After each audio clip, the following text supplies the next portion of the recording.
He is known as India's Warren Buffett, a net worth of $1.9 billion, a legendary stock market investor. Rakesh Jhunjhunwala, managing his own illustrious portfolio, he is India's biggest bull. A chartered accountant who followed his heart into the dynamic world of stock markets. He knows all about global markets and senses what's to come. Years of experience and an astute strategy, he is the final word on all things market. And he's joining us on Bloomberg TV India, sharing his views on what to expect from 2016. If you want to stay ahead of the game, you can't afford to miss it. India's Big Bull.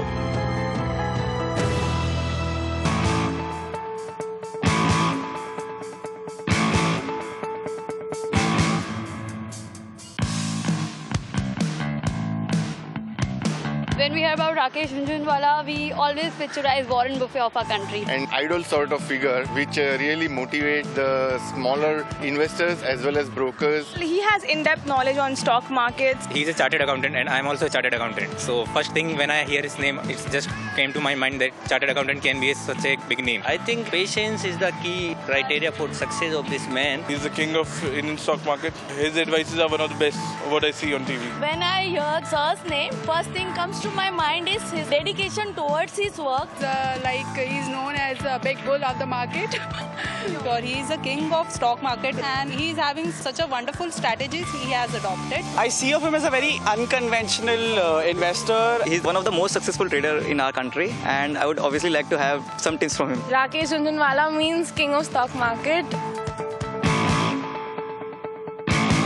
I will ask him that what is his investment mantra. He would want to tell people that by choosing the route, we can become Rakesh Jhunjhunwala. Sir, from where you get the courage to deal in the market in a huge quantity? I would like to know the strategy, the way he thinks about his plans and maybe his secret to success. I just want to ask him which is the best stock to invest in the future so that we can also grow up like him. हमें भी लगता है कि हम एक proper business woman एक झटके में होए. So sir, please tell us what is the mantra behind your success and your perfect businessman. One question which comes into my mind is which is the best investment till now?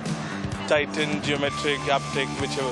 What is his strategy for the future projections that he's going? Advices on where we should go in future, whether we should go more in fixed market, more in sovereign, more in equity, which industry, which sector is it focusing? I also wanted to be a rich person like him. So I want him to suggest me what kind of investment I can do at present, which is the mutual fund out of which I can get the best result. I would like to know his views on... Good evening and welcome, and thank you all so much for joining us here today. It's a very rare and special opportunity to have this occasion to interact and engage with the legendary Rakesh Jhunjhunwala, who's with us here on the stage today. I'd also like to welcome in, I'm delighted to in fact welcome almost 30 of India's top brokerages that are represented here today, as well as individual investors and companies that have joined us for this evening of engagement, a very select audience. And we're really happy to have you all here. And we will, of course, give everyone a chance to interact as well with Mr. Jhunjhunwala. The key, of course, is to focus on markets in 2016 and beyond and see what's in store. It's been a very interesting period with the kind of volatility that 2016 has kicked off with. So is this going to really spook retail investors who've just really started to get into it? That's one of the questions we're asking. That's right. And more so, what's probably going to be the big factor to watch out for in 2016? What kind of strategy should you be looking at? And more importantly, what's the macro outlook out here for the markets? All of this is what we're going to be focusing focusing with Rakesh Jhunjhunwala today? All right, a few things to, of course, just keeping in mind when it comes to your questions. I think Priyank's just going to run you through that. Well, the fact here is, remember, this is more of an interactive session. This is not just a sit-down conversation. We're going to actually involve the audience. So keep your questions ready. In fact, viewers can actually connect with us as well. We've got social media lines that are actually active right now. You can tweet us your questions. We've already lined up a couple of the questions from Twitter itself. We'll get those going for you as well. So it's an all-out interactive session, not just a conversation between anchors and Mr. Jhunjhunwala. Everybody is going to participate in this. All right, so let's kick start. Mr. Jhunjhunwala, first of all, thank you so much for joining us. Thanks for inviting me. It's great to have you here. You know, 2016, just the way it started, it took everyone by surprise. Well, all of us. I'm not sure if it took you by surprise, but it definitely gave everyone a lot of jitters and spooked markets globally. What was your reaction? How are you viewing this time or this uncertain period when it comes to equities? First hour before I talk of markets, yes. Whenever I come to his August hall, it brings me a flood of memories. Oh. Because I remember the day when I didn't have a badge. Nobody would give me a badge to enter the ring. And I just had a bag and I would come and observe the market. I was just remembering the day of the blast. I was standing here when the blast took place. It was Friday. Friday was typically Hawala day. So the Hawala used to come that day and Badla used to take place the next day. I remember bomb blast came from the viewing gallery, the glass fell and the ring was packed and everybody panicked. And I was shouting, don't panic, don't panic, don't do a stampede. If we die, we'll all die together. And we thought an earthquake has come. But you know, you could see some debris flying. Luckily, all of us came through. And this street brings us real memories. My only regret is that Ramdev restaurant is closed. My favorite place. No good idli to eat. Coffee shop is closed. Anyway, coming to 2016, I mean, I was least surprising this, expecting this kind of a fall. Because I think this has been brought basically because of fear of the Chinese economy. And some fear of economic growth tapering off in America. Although there is no evidence of it. The first was a honeymoon day. I was very happy. I saw my trading position all plus. As it is, I was soggy after a heavy and drunken night of 31st. I saw the mark to market on first. Just went to sleep. Oh, what a year. And then when we got up on fourth, all hell broke loose. So I was caught by surprise as anybody else. I was not expecting this kind of fall. But it did take place and is in the process of taking place. Now what caused it, I think, mainly is fear of the Chinese economy. See, there is no real difference or evidence of any breakdown in the Chinese economy from, say, 20th of December to today. Even if you look at the depreciation, I was just checking, the yuan has depreciated about 5% against the dollar in the last 2 years. It has gone from 6.20 to 6.50. While the rupee itself has depreciated 6% against the dollar in the last 1 year. And at least about 15–20% in the last 2 years. So I think this is more driven by fear and apprehension of what could happen if the Japanese were to devalue. But it's my judgment, and I mean it's not any expert judgment, that the Chinese are not going to devalue the currency beyond a point. So I think this is more about fear, apprehension. The fall has come. I was bullish. I remain bullish. But we have to respect markets. Also, I think for a moment we should step aside, let the fall absorb itself, or let it first stop falling, and then we'll think of buying. You mentioned about China, but beyond that as well, are there any other risks that you fear in the global context out there? Because the US data also somewhere has been giving mixed indications. So beyond China, do you believe there are some other risks on the global side? I mean, US is not giving mixed data. You created 292,000 jobs in December. It's unbelievable. There is no evidence that in 2016, the US economy should grow slower than in 2015. Surely, I think the fall in commodity prices is disturbing a lot of commodity countries and is also leading to some kind of question about the credit quality of the shale oil companies or the energy credit market in America. But I don't see any evidence of slowdown in economic growth of what it was in 2015, either in America or in Europe. I don't say the growth is blockbuster, but nothing worse has happened. or no events have taken place for us to anticipate a fall in economic growth. As far as China is concerned, I think nothing has changed. And I want to believe that as long as there is no social unrest in China, growth will slow down but will continue. So how vulnerable are Indian markets to some of these developments? I think the Indian markets are driven by the fact that the FIs and Indians, we had a lot of euphoria when Mr. Modi was elected. As Uday Kotak said, in India, there can only be evolution, no revolution. So, things in India cannot happen fast. And it takes a lot of time for things to change in India. I mean, you think of the GST. As an Indian, I feel like committing suicide. That we all Indians agree that we must have GST. But even after 10 years, we cannot come to a consensus. So the fact is that there has been underperformance in relation to what we had expected, right? This banking sector NPAs are a hanging sword, right? Shak ki koi dawa nahi hai.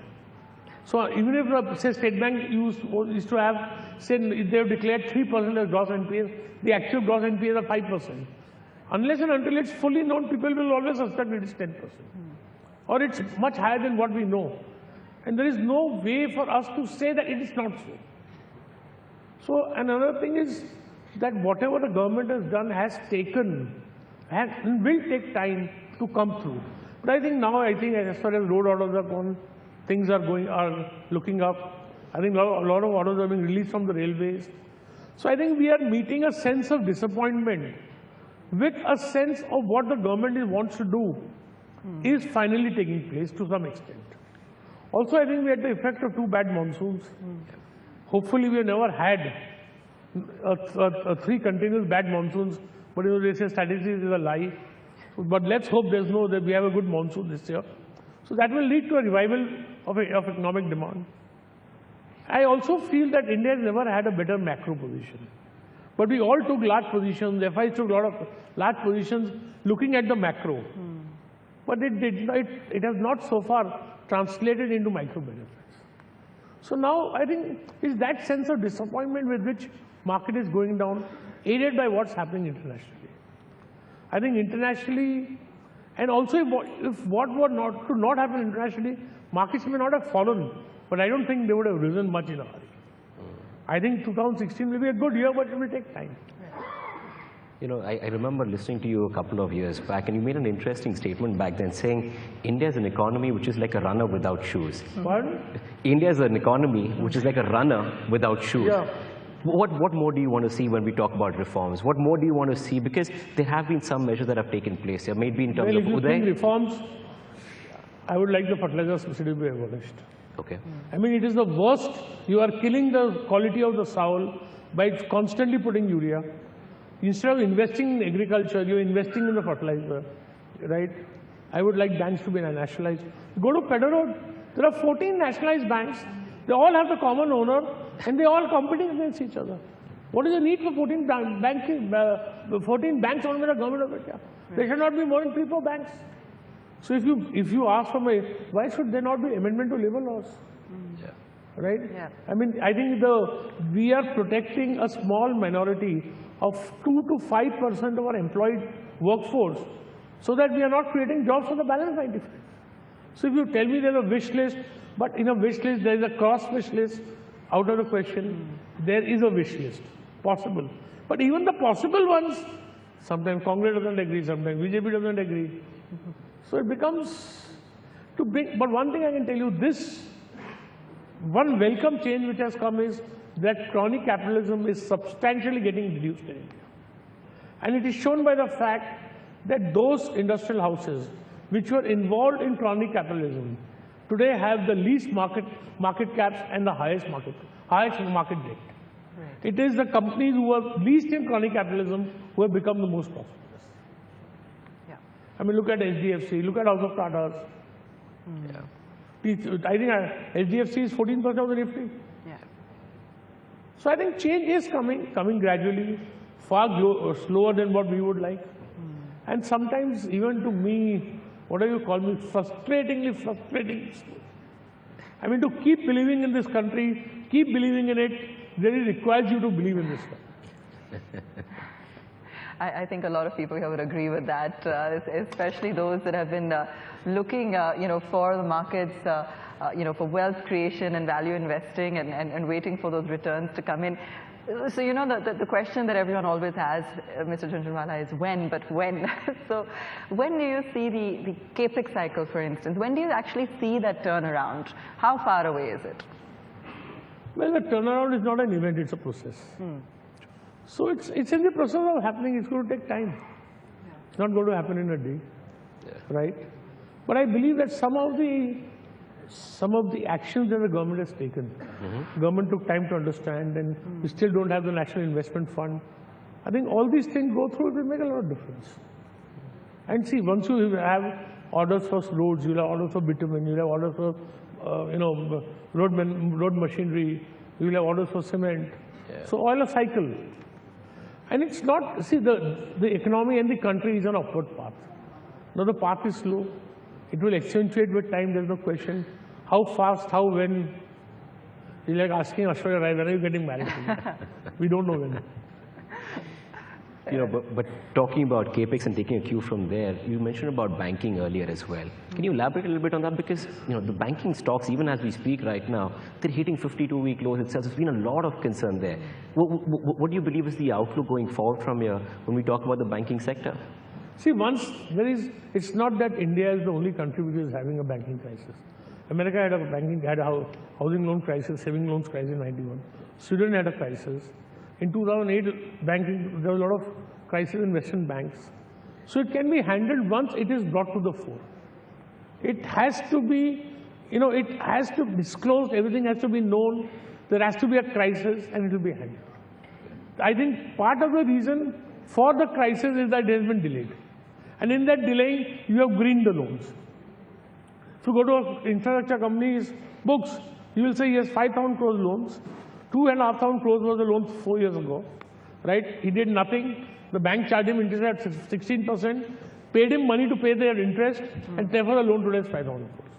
If it had been handled at the stage of 2,500 crores, maybe the problem would not have been as severe as it is. And also we have to, in India, it has never occurred that entrepreneurs' assets are lost when bank loans are not paid. They always was restructured in such a way that whether the bank loans paid or not, the entrepreneur used to escape. I think that attitude will have to change today. The equity value of those assets will have to become zero. It is going to happen, but that being accepted, some time will have to take. People are still trying to defend that no, I'll make a restructuring, I'll do this. Finally, you will have to see that the equity value is zero. And even the banks, you have to sell an asset, which is, suppose an asset has a loan of 10,000 crores. And now the asset can be sold for 8,000. The equity value will be zero. The bank will have to take a hit of 2,000 crores, the asset will be sold for 8,000 crores. But that is unheard of in India, that the entrepreneur should lose his assets. So is consolidation in the banking sector evident over the next couple of months or quarters? Well, consolidation depends on the government, who is the largest owner. And the unions are thoroughly opposed to it. And I don't think the government wants to challenge the unions. So I don't think there's going to be any consolidation. Do you also think that things are going to get a lot worse before they get better? They won't get worse in terms of NPAs. They will get worse in terms of declared NPAs. I think जो होना था NPA हो गया, नए NPA रोज नहीं होने वाले. I mean to say those which are recognized and those who are not recognized. Right. Both together. So I think things are not going to get worse. Things are going to get worse in terms of now the truth will be known. Because बोलते हैं ना कि वो Hindi picture में बोलते हैं कि शादी का समय निकल रहा है, दुल्हन को बुलाओ. So no time, इसका बस चुनाव बैंकों को करना ही पड़ेगा, कोई तरीका नहीं. But I remember talking to a lot of market participants a year and a half, probably 2 years back. There was this clear debate saying, avoid the PSPs, look at the private banks. But you're saying right now, it's all the same. You should avoid both PSPs and private banks? See, without talking specifically about any banks, I think most Indian banks have this problem except 2, 3. So I say when there is some writing going on, why go? Let's avoid the street, no? Let's not think that this area in the right is safe. And those who are not a participant in the rights have good valuations. Okay. So let's bring the audience in here as well. There's already so much to sort of take forward. And I think, Priyank, you have some of those Twitter questions with you. I've just been handed over some Twitter questions. Mr. Jhunjhunwala, this question is basically coming in from Shailesh Jain. Sorry for that. And he's asking, what is your Sensex target in the next 2 to 3 years, as many reports say 2016 might be start of recession? Start of a? Recession. Sensex target? In 2 to 3 I don't years. set any targets here, especially for the Sensex, because I don't own the Sensex. But I think, see, if you have a continuous year of earnings growth, then I think a P growth will also come. So target means, I would say that the Sensex would grow better than earnings growth. It depends on what earnings growth will be. Okay. This is interesting. We have a couple of questions here on how to balance trading strategies vis-a-vis investment strategies. See, I'll tell him, have a wife and a girlfriend. Keep both happy. Then you'll know how to manage the investment and trading portfolio. You know, I do it by saying that, see, what we invest in, we try to predict the earnings on a continuous basis, right? And try to find a mismatch between the valuation and the trading and the growth in profitability that you expect. And it's so not for a period of 1 year, 2 years, for a period of 4 or 5 years. Trading is de phatapat, le phatapat, de phatapat, le phatapat. Anything which is in fashion, you can buy and sell, right? Right. So trading is leveraged. Investing, I mean, I won't advise people to leverage investments, but trading means leverage, right? And don't make your, very wrong trading bets your investment portfolio. Okay. And I would say don't trade, because if 10 lakh come to the market, 9,99,990 say that they made money. Yeah. And I know 9,99,990 are lying. Because very few make money in trading, right? And they will say, "आप सट्टा करते हैं, हमको मना करते हैं." मैं बोला, "पापा विस्की पीते थे, हमको मना करते हैं." So, I mean, I will advise you, and most of you all know the result of trading, but people find it exciting. It definitely gives you an adrenaline rush. But all right, we've got a question from the audience. I believe Sunanda has got a guest along who's got a question. Sunanda? All right. Sorry, I think it was Shraddha. Shraddha's got a question.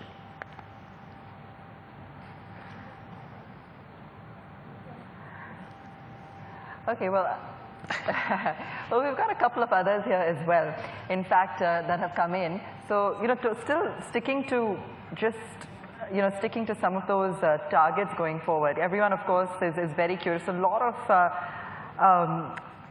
of questions that have come in with regards to what one should look forward to. Are you buying this year? As you said, that there is a long wait ahead. So would you still be getting into this market with a look at an upside for the end of the year? Well, I've actually got a question specific to that from Pratik Gandhi. And he's asking, Mr. Jhunjhunwala, this is interesting. In 2016, which sectors would lead the market? And I guess you get this question a lot. Which are the probable multi-baggers to watch out for? See, I promised my wife, Rekha, that I accept multi-baggers, except telling her I won't tell anyone. So I can't break my promise to her. I think 2016, maybe the leader is going to be the airline sector, if oil prices will go up. Yeah. I mean, the way if traffic growth holds up, of course, they are very well appreciated. I'm an interested party. Everybody be careful before buying. But I think they should do very well. Yeah. And see, if the economy recovers, I think everything should do well. I like to look at things script-wise, rather than look at them, I would say, rather than look at them sector-wise. I think I would advise people be careful in the mid-caps. One sector is being extrapolated into many, many sectors. And not that I know definitely, but I think a lot of manipulation is going on in scripts. Be careful before you invest, all right? Don't get carried away just because stocks have gone up. They don't go up for life. We've got some more questions that have come in. I'm going to give Priyanka a chance to sure. glance In at fact, those, we've got a question coming in from Vatsal Shah. If Vatsal Shah is in the audience, can you please stand up? Now, Vatsal has got an interesting question here. He's saying, what would be your trading income as compared to total income, and how important is trading? Something that you were just talking about. Well, trading is the mother of all my wealth. Yeah, it is. There's no question about it, because I had no capital, and no father gave, and no father-in-law gave. But if father-in-law gave also, I won't take. Then his daughter will, be my boss. So how do I invest? Where do I invest from? Either I borrow money or I make money in trading. So it's primarily money from trading which has allowed me to invest. So it's extremely important. Yeah. So then how do you identify the time to exit from a particular point in trading? Exit from a stock or exit from a unit of any derivatives or futures? How do you identify the time to exit from any stock or any of the position that you have taken in trading? Because in trading? That is, yeah, in trading. Basically, somewhere trying to. Well, when I exit in trading, either I think if the valuation or the commitment, I won't say valuation, the commitment is extremely high with, a valuation which is unsustainable. Or I exit, or, typically you don't exit by judging yourself. You wait for a stock to make a top, then come back, then, make a lower top. And technically, and, it is because we have no written book. We have no written rules. It is very difficult for us to spell out how we do a thing. We do something by seeing the screen. Now, what goes on in my mind when I see and how I decide is very difficult for me to, sort of point out at that point. I mean, I exited all my trading, nearly 95% of my trading positions last February or March, because I judged market is over-expecting, right? It's highly committed. Market will be disappointed in the short term. So February to March, I sold all my trading positions. There I did not judge an individual position, but I judged a market in general, right? So at various things, at various times, in Ashad Mehta's boom, we knew it's a fraud. I mean, Karnataka ball bearing selling for 200 rupees. You won't believe, there used to be SBI Magnum. His book value was 52 rupees. It was open-ended fund. So it was a closed-ended listed fund. And I shot it at 152. And next Hawala is 250. I mean, that kind of madness, that doesn't require you much sense to understand this is a bubble. So at various times, we get various indicators. All right. I guess we've got another question. Pranay is standing by with another participant from the audience. Please, can you introduce yourself and then take the question? Sir, good evening. This is Ramesh Pochwani. There have been twin worrisome factors. You touched upon one, that is the slowing down of Chinese economy. But a slowing down of Chinese economy. Yeah. Actually, the top fund managers feel the Chinese economy has collapsed. There is a firefighting to save it from going down. The second worrisome factor is a continuous fall of crude oil prices, which may be beneficial to our country because we are an importer. But the 11 crude oil producing nations are very likely to go bankrupt. In view of these two scenarios, a risk aversion is being seen worldwide in all the stock markets. Do we see a catastrophe of 2008 repeat happening? First of all, I don't think the world is even 1% in any kind of crisis like it was in 2008. Right. All crap, right? I don't see any collapse in the Chinese economy here. The export figures for December, there has been growth in exports. The car sales is higher, right? So I don't know. See, the fund managers are anticipating a crisis in the Chinese economy. So in anticipation of that crisis, people are acting. I mean, you're talking about yuan valuation. The yuan used to be 6 rupees, 25 paisa to the rupee. It's 10 rupees now. The rupee is 10 rupees to the yuan. It has depreciated 5%, while average emerging markets currencies have depreciated 25%. The Canadian dollar is down 30%. The Australian dollar is down 35%. How can you say the Chinese have unfairly, depreciated the currency? So I think these are all apprehensions. In my opinion, I can be wrong. As far as oil prices go down, it's not the first time that oil prices have gone to these levels. They went to these levels in 88, 86. In 98, the world did not go into a recession. The world was booming in 98. So it's all, I think, a figment of imagination that just because oil prices are down, the world should go into a recession. And the American oil companies or the large Western oil companies are very well capitalized. Most of them are profitable even at these prices. And remember that when you extract oil, there is a sunk cost. Today, if the cost is $30, $20 is already sunk.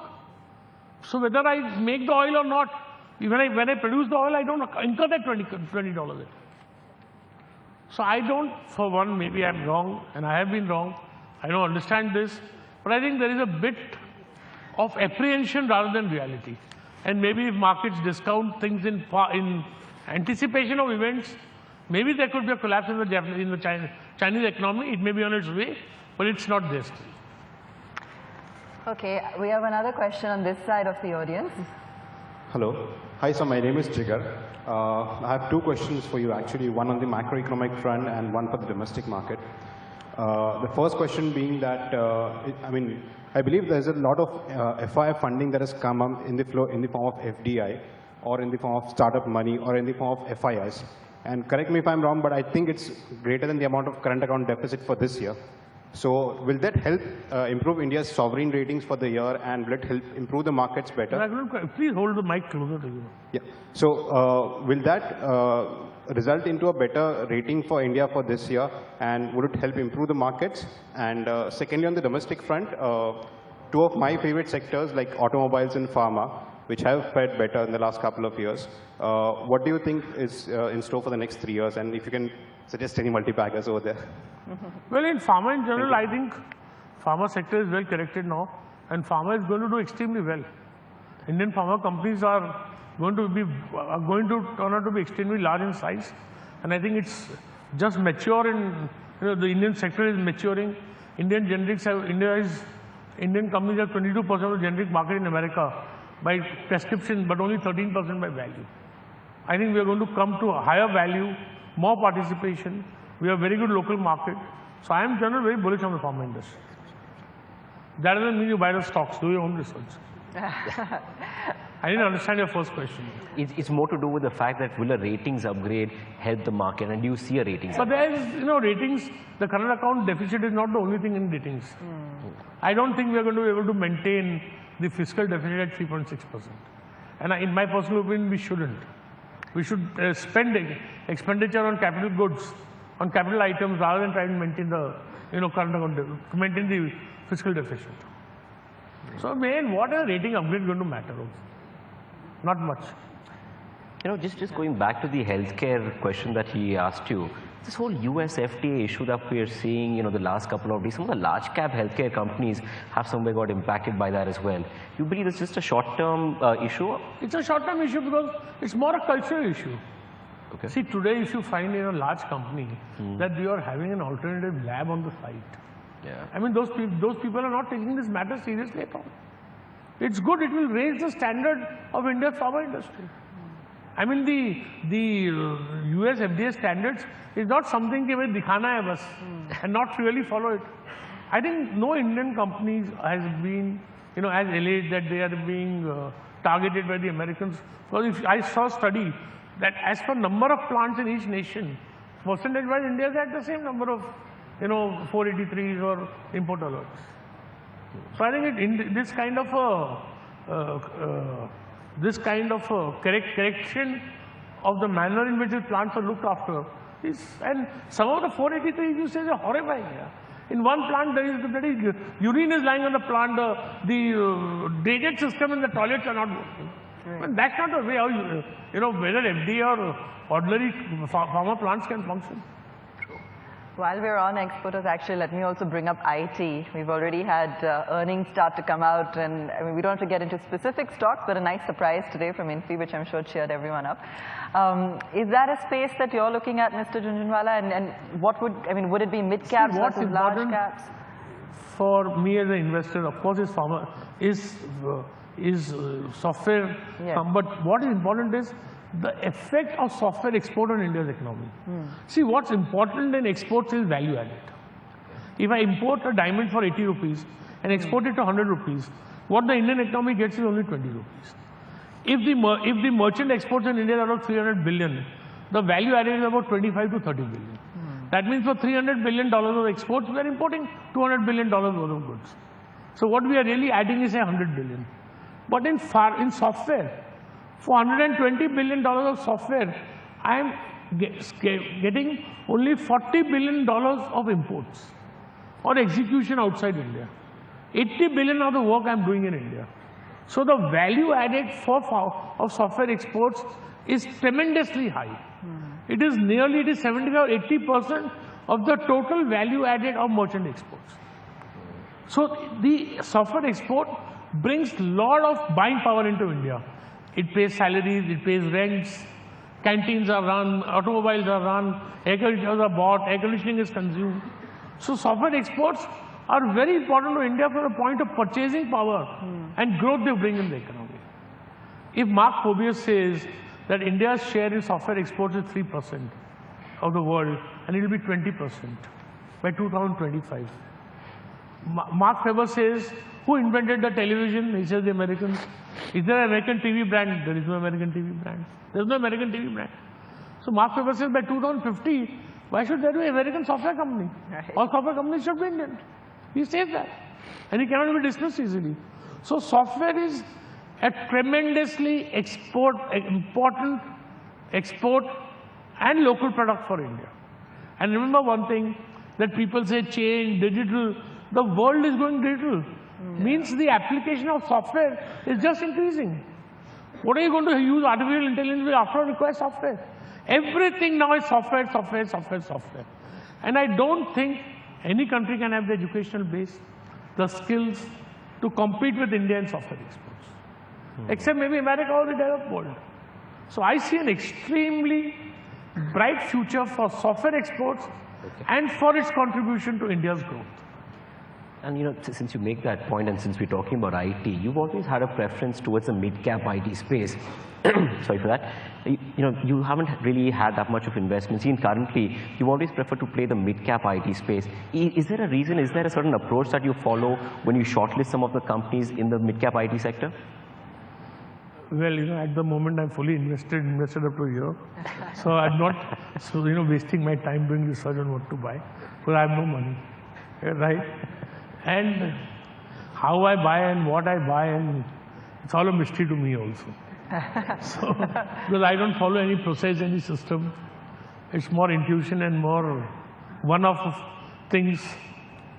So I think let's keep that. All right, I think Shraddha's got somebody in the front row who has a question. See, I don't know whether I've been able to convey the importance of software exports to India. Yeah. It's an interesting point you made about the world going digital, because there were a lot of people writing off the IT industry. The importance of software exports to India. Yeah. And the fact that no country can actually effectively compete. Yeah. Right. Sure. I guess Nipul's got a question. Rakesh, I had a question. We've seen the government starting to spend. It hasn't had its effect on the economy still. It'll probably start having now. It's created atmosphere for ease of business for FDI to come in. That's obviously still not come in because of whatever taxation issues or GST issues maybe. We've seen Indian private sector make a lot of commitments at a lot of state meets of the thousands of crores that they want to invest, but we've not seen the private sector invest. What do you think would be the top 2 or 3 factors where... I don't know, I'm not able to hear you. Sorry, he can't hear. I do this, double noise is coming here. What could be the... I think without a mic, I'll be able to hear you better. What would be the top 2 or 3 factors which will make the Indian private sector starting to invest within the economy? We've not seen them invest over the last... The capex revival. After 2008, no serious investment has been made by the just for the sake of the camera. What he's asking is that what are the 2, 3 factors which will allow the private sector to invest again in India? Yeah. I think first the revival of demand.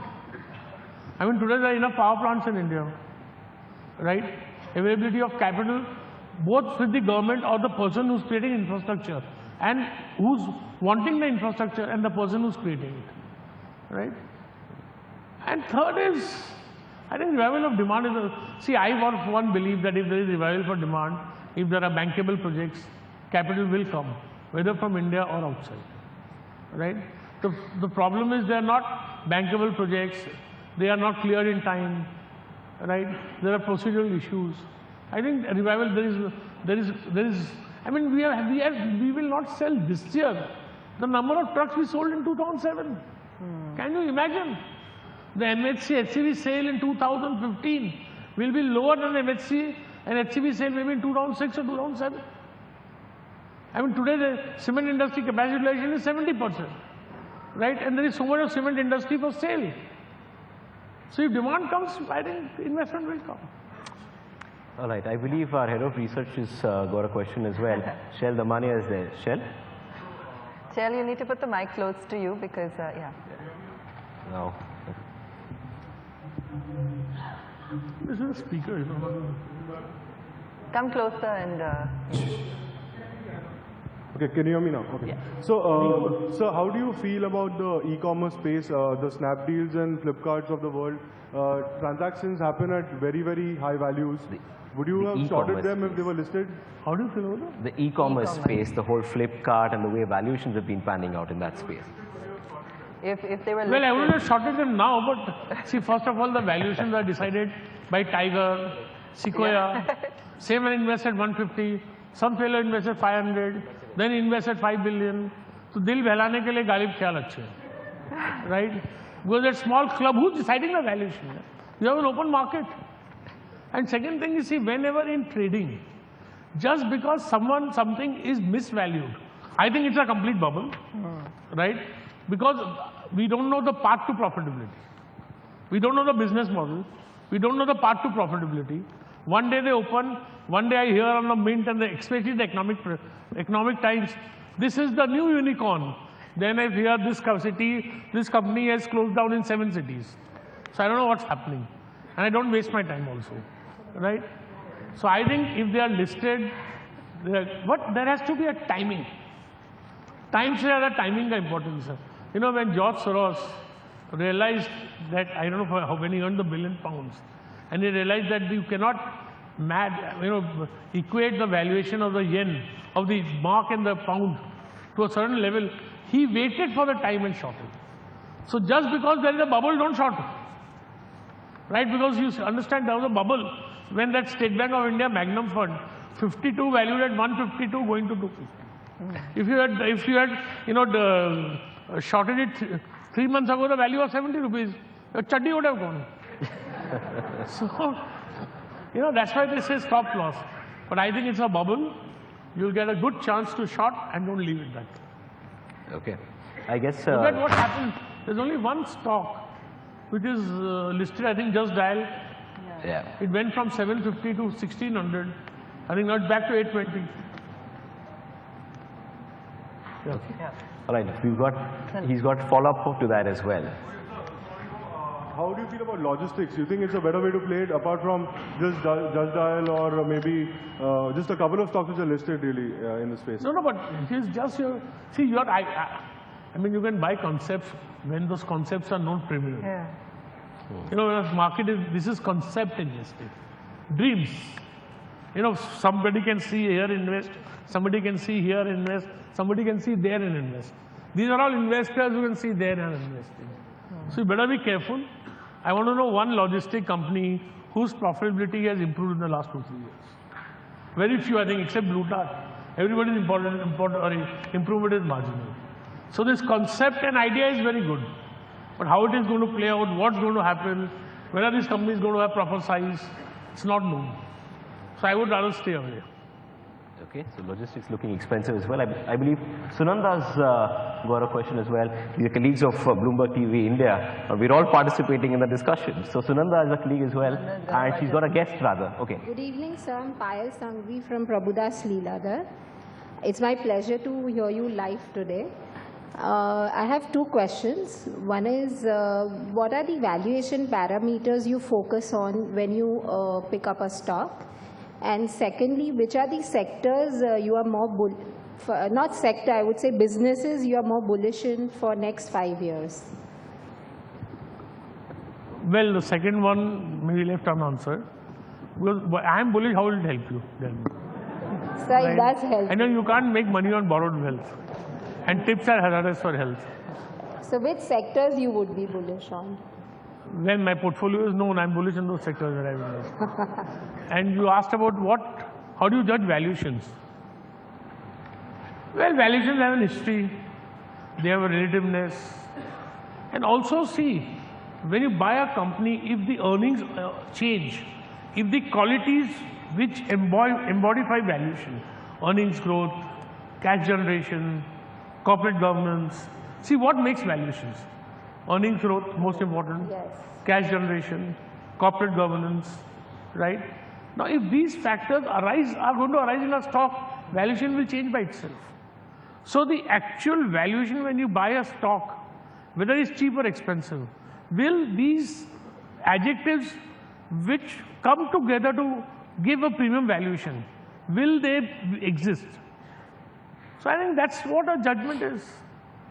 So the more judgment would be on the management front also?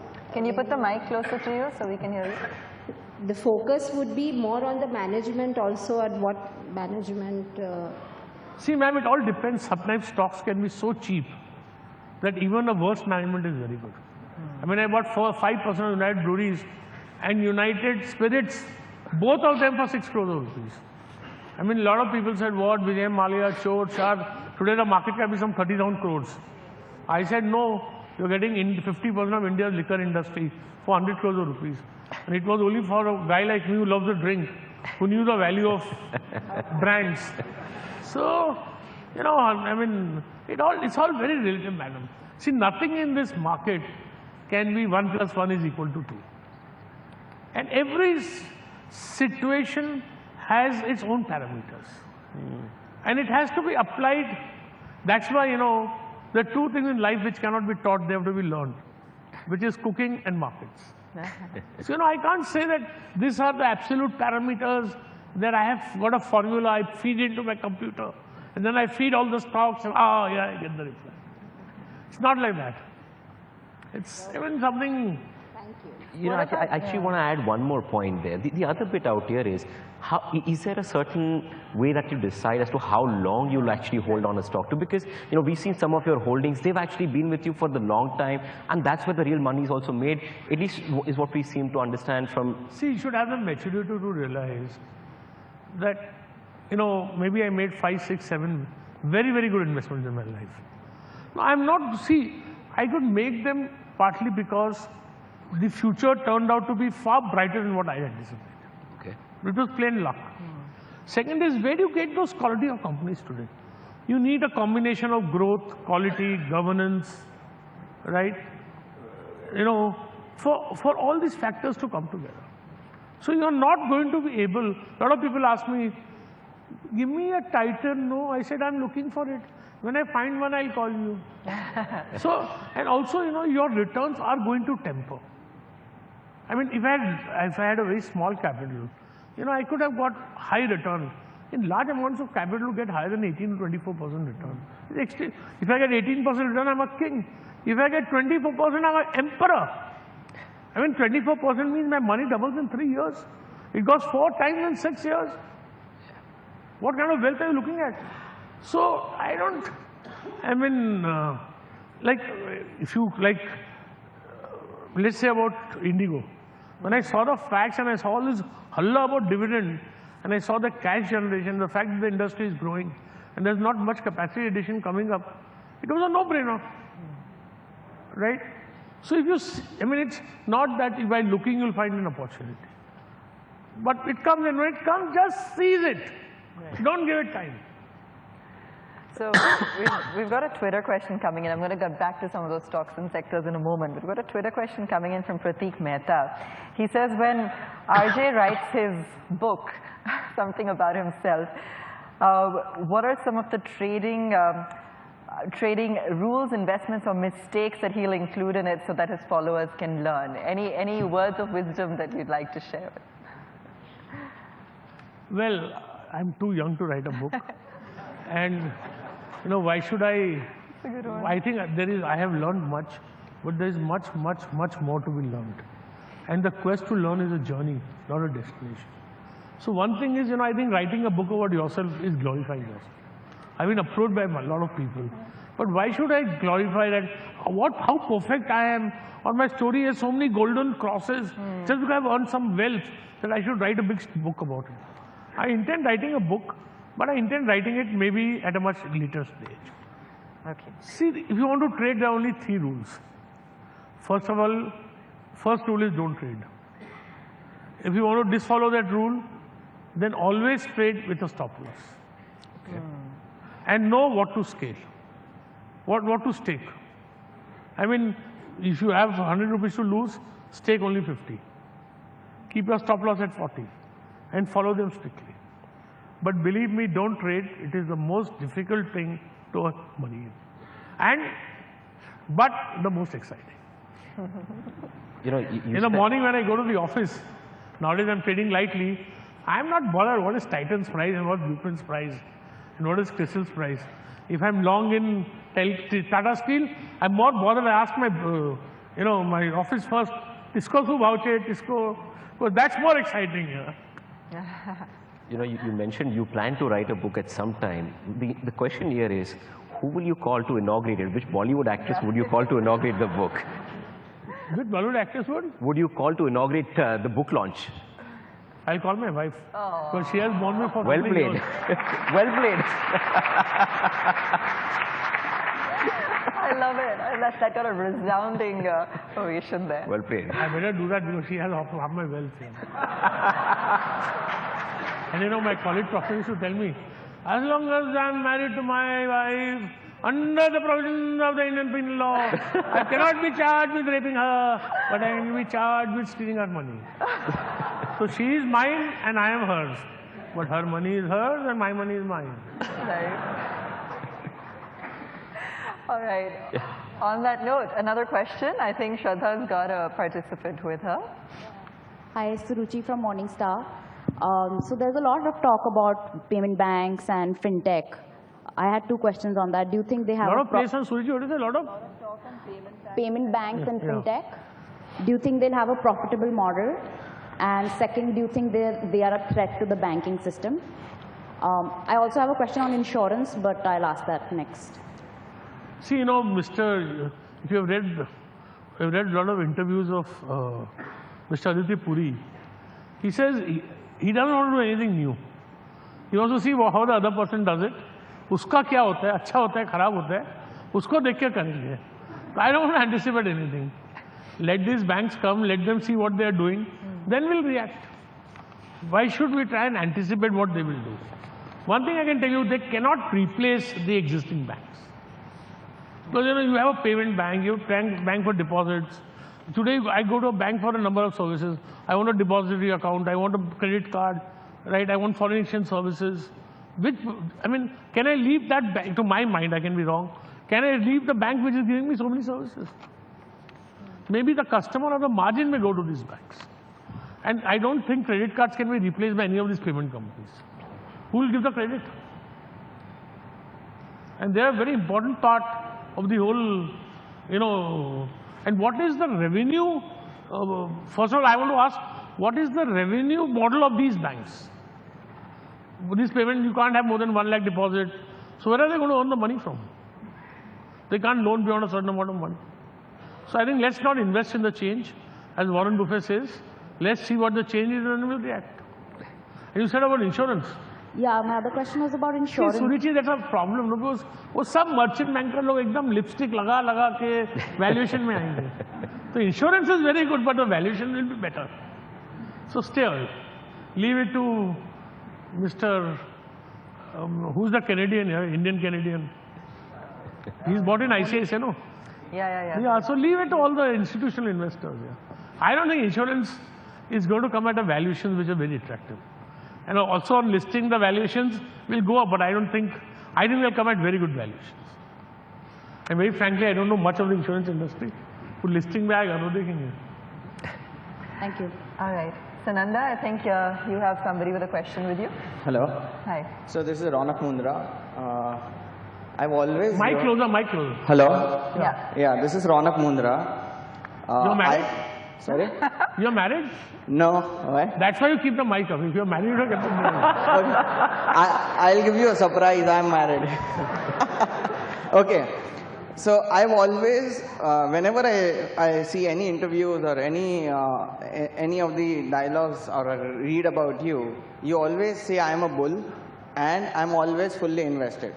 I'm always? Fully invested. Yeah. Right? So my question to you is, I'm not always a bull, you're wrong, I'm not always a bull, but I'm always fully invested. Okay, fully invested. So let's say in next 6 months, okay, the index goes down 30 to 60%. Right. And now you have amazing opportunity. Hey, 30 to 60%? हमको झुंझुनू भी जाएगा क्या? 30 to 60%? You know what you're talking? So the point is, like 60%. Say it goes down. Yeah, if it goes down. So point is in 2008, it went down 60%. So the per se is like if I'm fully invested and you have finite amount of money, right? And now you have amazing opportunity to invest. How should you go about it? So it's I'll invest. I'll look, suppose today I'm fully invested, right? I have some debt also. But suppose the market goes down and I think the risk reward ratio requires me to take further debt, I'll take further debt and invest. I'm fearless that way. Okay. बोलते हैं ना सिर पे वो पहन के आते हैं, कफन पहन के जाते हैं. Thank you. So if I think, see, the opportunity should be, never in my life has held a situation after 1990 that I want to invest, but I don't invest for lack of capital. Always I have a situation where if I want, I can raise further capital. And see, there are times, normally I take 5% of debt against my portfolio. Between October 2001 and October of 2004, say on a 375 crore portfolio, I carried 150 crore of debt. But what valuation shares were available? Great Eastern, 57 rupees book value, 82 rupees fleet value, 3 rupees dividend available at 20 rupees. Standard Chartered will loan you money at 9%. They will give you a dividend of 3 rupees. So it's 1 rupee 20 paise positive to own an asset which is valued at 25% of its true value. Right? Bharat Electronics available at 20 rupees. Bharat Dattu was available at 14 rupees. Kesoram available at 20 rupees. So these kind of valuations, I thought, Bivini Bangal vechi ne share le lo. So if that situation, I wish that situation comes again. They will buy. Yeah? Okay, I think... You avoided my question last time around when I asked you about Bollywood actresses. But the fact is, you actually ventured out into film production as well in the last few years. Any plans of that in 2016? And more importantly, which Bollywood actress would you pick then? Which? Bollywood actress. I don't pick my actresses. I made movies with Balki. He doesn't even show me the script here. Why? My movie is coming in April, Key and See. Okay. Starring Kareena Kapoor and Arjun Kapoor. Okay. Right? See, movies, first of all these actresses and all, we never mix business with pleasure. Right? So my movie making has got nothing to do with pleasure. Right? It's fun to make movies here, and in Balki I found a good man. So making some movies with him. I mean, I go on the Murat and I go on the maybe for a trial show, and Balki keeps calling me every 2-3 weeks, Rakesh, so is the progress. He'll send me, this is the publicity, these are the songs. Beyond that, I know nothing. My daughter goes in with Kareena Kapoor. She goes for the show. So sweet.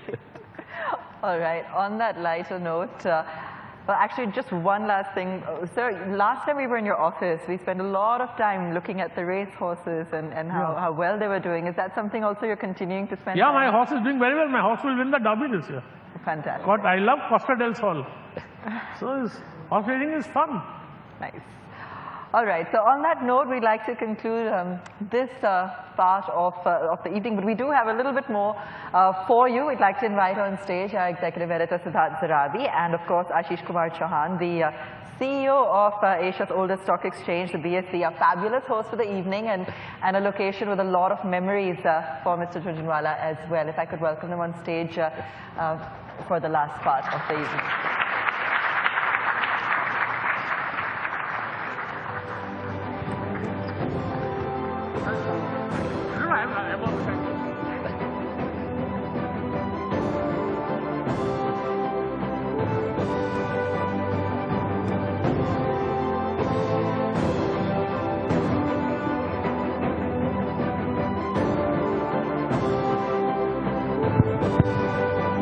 Thank you so much, Rakesh ji. What an entertaining and a wonderful 1 hour of questions. And ladies and gentlemen in the audience, the one complaint that we are receiving is that not all questions have been asked. My apologies to all. I have all the time.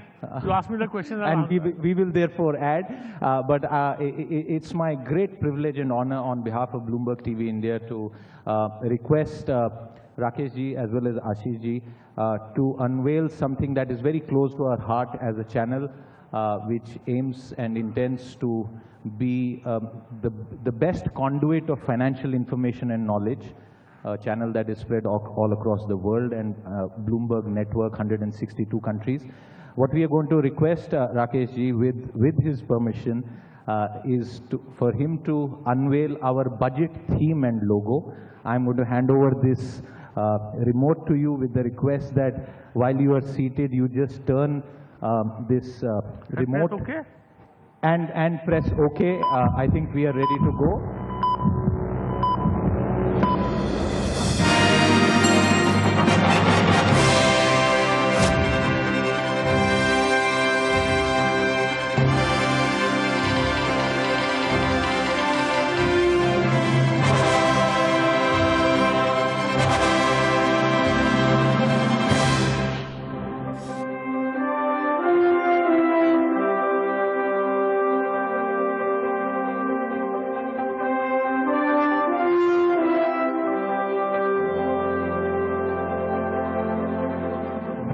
Gentlemen, that is the Bloomberg TV India budget theme and logo.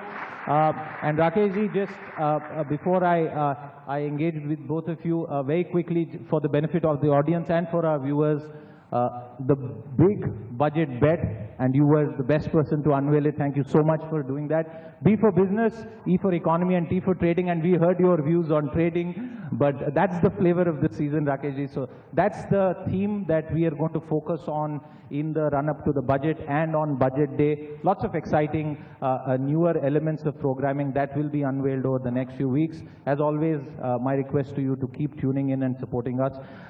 Very quickly, since we are talking about the budget theme, I'm going to take this opportunity to pose a couple of questions to each of you. I'm going to start with you, Rakesh ji, again.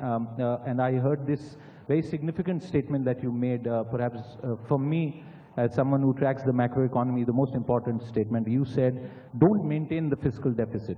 And therefore, we are just 6 weeks away from the budget. The date, by the way, again, for the benefit of the audience, has been formally announced today. It is the 29th of February, not the 28th. So make sure you don't book any travel plans there. Therefore, what should the budget be doing given the overall macroeconomic situation in India? See, I say we can postpone the 3.6 or 4 is not going to make much of a difference to inflation, according to me. We are already wholesale in a deflationary phase, except in food inflation. I think inflation is tremendously under control. And we have had two extraordinary events in the two budgets. One is the transfer to the states. Now, everybody has felt the reduction in government expenditure because of the announced transfer of about 90,000 to 1 lakh crores to the states. And now we have the 7th Finance Commission recommendation, which will have to be implemented, and which will get implemented also at the state level, the public sector level, and also at the private sector level. So having to bear these two extraordinary events, even if we kept our budget deficit at where we started before these events took place, I for one would think is reasonable. So I think maintaining, say, 3.9 or even 3.9 as budget deficit for next year, and using that money for infrastructure expenditure, I think is the need of the hour. I want to sort of pose a quick second one on that. The risk, and when you move around in North Block, when you speak to policy people in Delhi, is the fear of the rating agencies. It is the fear of how the Indian economy will be perceived, or policy makers' actions will be perceived globally. Should Finance Minister Arun Jaitley and Prime Minister Narendra Modi be cognizant of those views, or should that decision be taken as per what our economy requires? Don't tell me one thing, that a country like India should be captive to the minds, that columnist of the analyst comes of Moody's to television. I mean, do you think she should decide India's fiscal policy? Or are we a free country, or are we captive to the rating agencies? I, as a finance minister, would do exactly what I think is proper without any fear of any rating agency in the world. I mean, we are not a banana state, and we are not taking a deficit of 7%, 8%. Our current account deficit will be 0.5%, 1%. We have the best macros in the world. What are we afraid of any rating agency? I think as an Indian, it is demeaning to me to even think that I should make my fiscal or monetary policy in accordance with what rating agencies want me to. Okay, that's a good point. Ashish bhai, coming to you, from what Rakesh ji said, and I'm asking you this question both in your capacity as someone who has tracked the policy and the economy for long, as well as the CEO of the Bombay Stock Exchange. What priorities should be set? I know you keep interacting and providing feedback with regard to the financial sector, but broadly, what are your top 3 priorities that you would want this budget to do? Because both of you will agree with me, and if you allow me, that in budgetary terms, this government is at the midpoint. The first budget of any government is always the interim budget, and so is the last one. And if you have 4 in between, this is the second full budget, and therefore it's a huge opportunity which perhaps can be utilized or perhaps can be missed. What are the priorities according to you? I think basically government has many tools at its disposal. In addition to increasing the deficit, it can also create, basically the issue is about kick-starting the economy. How do you kick-start the investment cycle?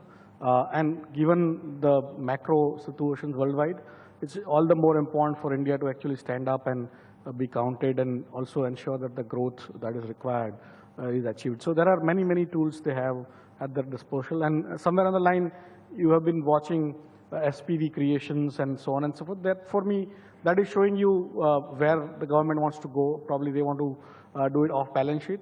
And so some of the SPVs coming out in railways and smart cities and so on and so forth is, for me, the harbinger of things to come. There are many, many other ways to do it, but I would fully agree with Mr. Jhunjhunwala that we need to do something which gives justice to the potential of India that we have not yet realized. And somehow we have been always underachieving compared to what we should be. The second part is, I think, even more important from long-term perspective is, how do you improve the ease of doing business and entrepreneurship, both?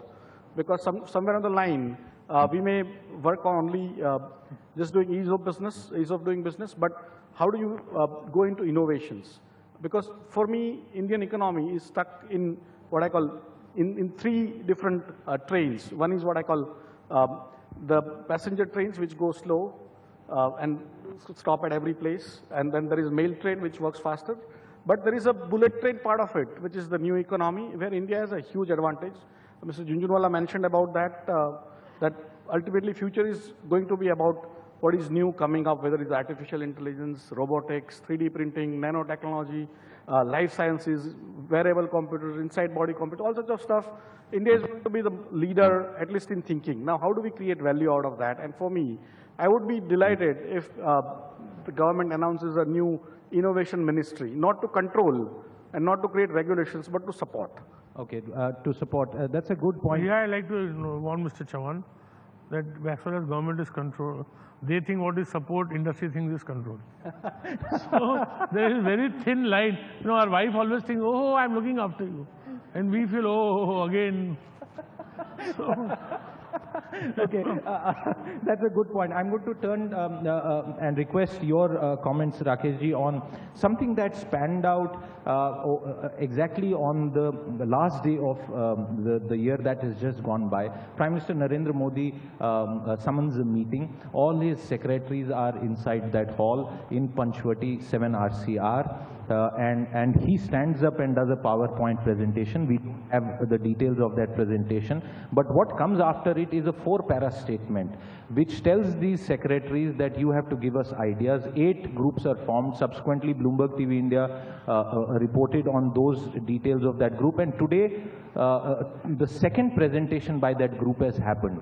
A lot of people in policy circles are saying that this is Prime Minister Modi and his group of 8 secretaries coming back and taking over the policy agenda. Is that good news for market, sir? देख दोस्तों को बहुत simple answer करूं कि हिंदुस्तान में क्या करना है वो तो सबको करना चाहिए ना. Everybody knows what needs to be done. Everybody knows fertilizer subsidy must be abolished. Everybody knows who needs LPG subsidy. Everybody knows government expenditure has to be done. Government is overstaffed. So we don't need ideas from secretaries to do action. We need action. तो मेरे को ये सब देख बड़ा हल्ला बुल्ला लगता है, कुछ जानी ना जानी कि सेक्रेटरी आइडिया देंगे और प्रधानमंत्री प्रेजेंटेशन करेंगे, तो prime minister is far smart enough to know what is doing. It's good that he's inviting participation, but I don't think anything is going to come out of it. We got to have the political will, right, to do what is necessary. Because the Belgian Prime Minister said beautifully.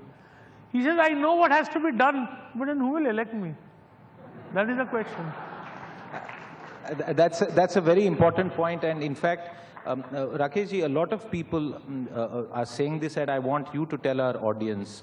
Narendra Modi and his administration is the strongest government that we have seen in recent times, absolute majority on the Lok Sabha, and there are signals that things will change progressively in the Rajya Sabha. To the pessimists and the naysayers who believe that not enough of that political mandate is being exercised, what would you say?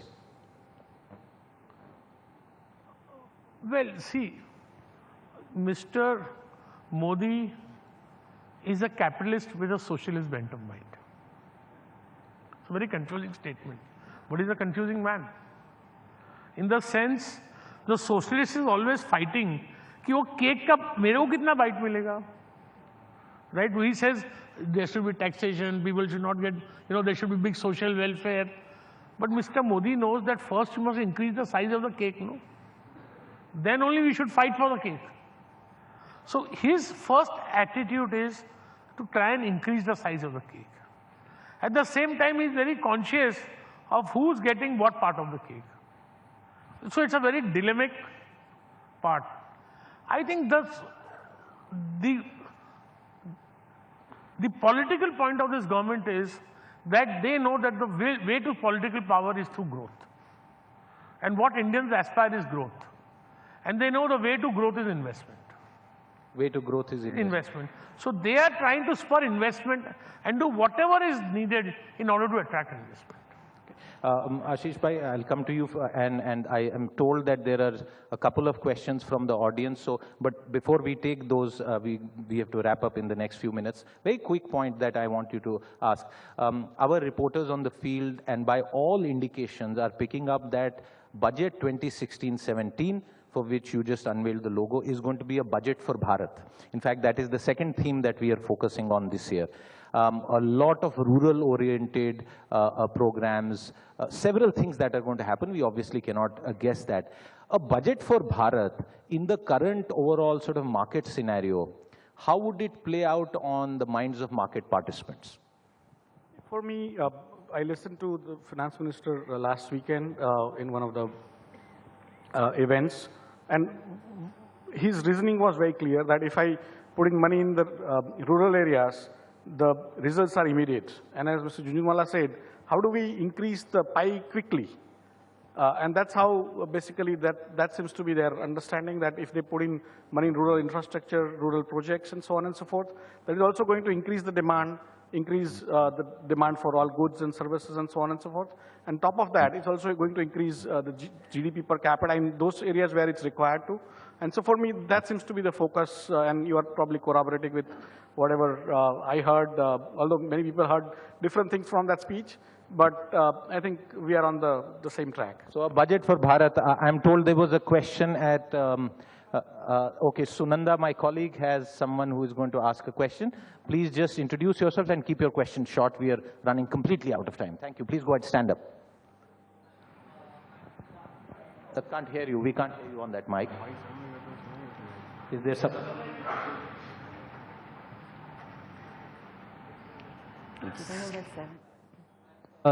Siddharth Kothari from Om Metals Infra Projects Limited. And my question to you is, you're the best investor in India.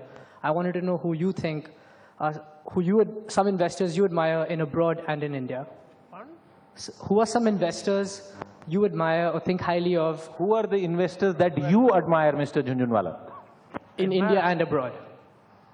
I think the personality in the financial markets I admire the most is George Soros. George Soros. Then Warren Buffett as an investor, well, you got to, there's no choice. By sheer track record, you have to admire him. See, my one advice to youngsters is that read everybody, learn from everybody. But don't get overwhelmed by anybody. Always try to think originally. See, you read, you understand, you digest, but don't feel that George Soros is God and whatever he does, that is only the right path. Right? Try to find your own path. Never lose your originality. And don't try to be original only to be original. See, what does Warren Buffett know? See, I said this. Don't have that attitude. And we learn every day. Any Indian names, sir? Any? Indian names? Any Indian names? Well, a person whom I've had a group of friends, I think I've learned from all of them. Rakesh Jhunjhunwala, Kamal Kabra, Ramesh Tamani. I mean, all my Kalpraj, all my friends. I mean, we learn, we interact and we learn from each other. The entire fraternity. Okay, do we have another question before we wrap up the evening? Can I see any hands here? Yeah, the lady. Okay, there's a lady there. Okay, go ahead, please. Quickly, can we get a mic to her, Sunanda? The lady here? Yeah. I am afraid that's perhaps going to be the last question. My sincere apologies. So one last question. If a newcomer who has to start afresh for investing, how does one need to invest? It has to be put all in equity, or how does one diversify? It depends what your... I would ask especially for the coming generation, like children but who are you a professional investor? Are you a full-time investor? Yes, I am an investor. I am an investor, but I'm asking about children who have to start investing, who want to start afresh. No, but the question I'm also asking is that are you a full-time investor, or you have another profession and investing is some of your side activity, or it's your primary activity, or, you know, because see, activity is, investing is a full-time activity. It requires professional help and knowledge. When I get fever, I eat some crocin, my mother calls the doctor. Why? Because I got fever, the doctor should treat me. So you want to invest in stocks, if you want to make it a profession, it is separate. If you want to invest some part of your money, you've got mutual funds for it. If you want to invest some part of your money, I think mutual funds are the best part. If you want to learn how to invest and do it on your own, well, it's a wrong path. You begin by reading, begin by investing, by learning.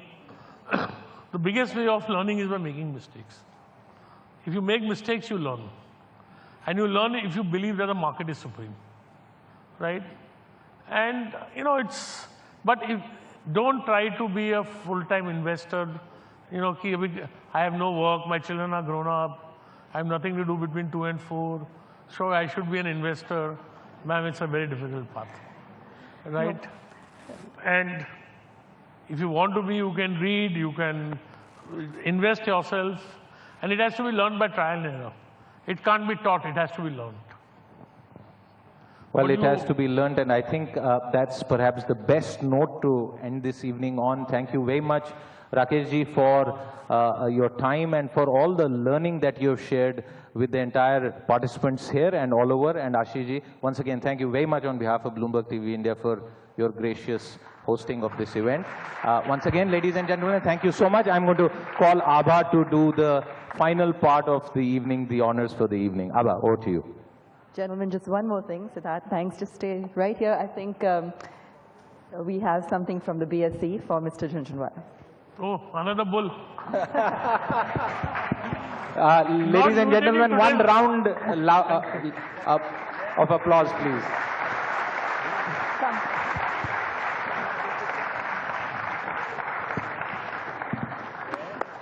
Thank you. Thank you.